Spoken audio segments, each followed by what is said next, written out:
The testing sandwich is basically testing yourself by asking questions in different formats. So before you study any topic, right?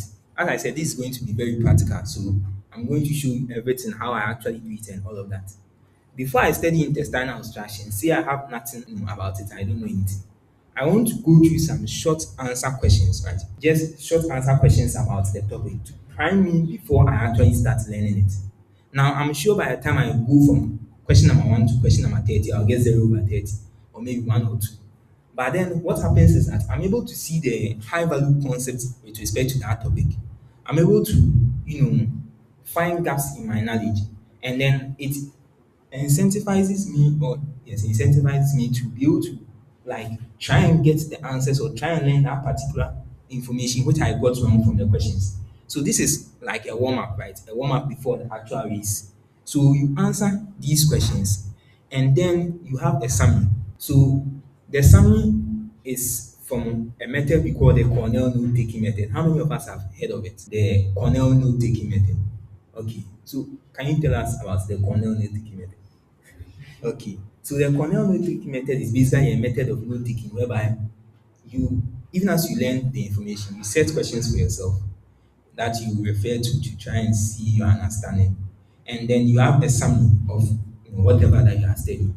So we've incorporated that directly into the prompt, such that with every topic, ChatGPT will be able to give me a clear exam summary, which I can read like 2 seconds before an exam, or basically have a gross overview of the whole topic.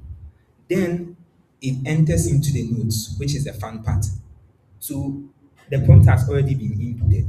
ChatGPT will give me all the information about the topic in a well organized and structured format, from definition, etiology, all the way to the bottom. And you know that different topics come in different, slightly different flavors. So sometimes etiology won't be the next thing, so maybe it's classification or something.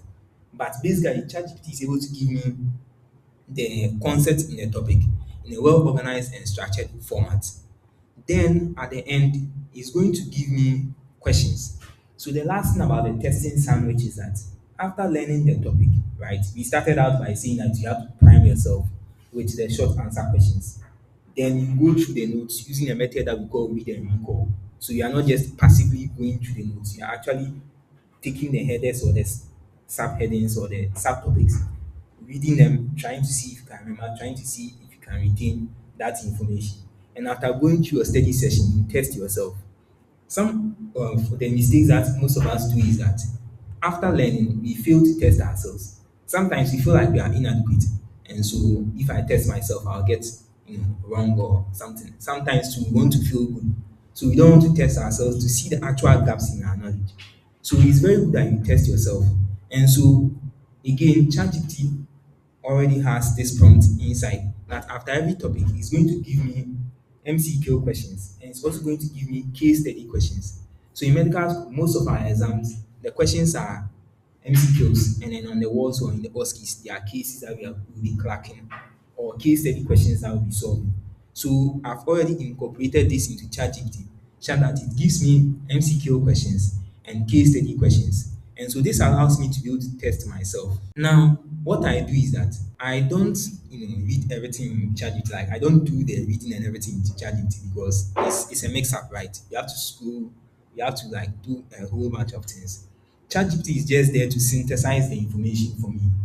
Then we move on to the third tool in our workflow. You see, the thing is a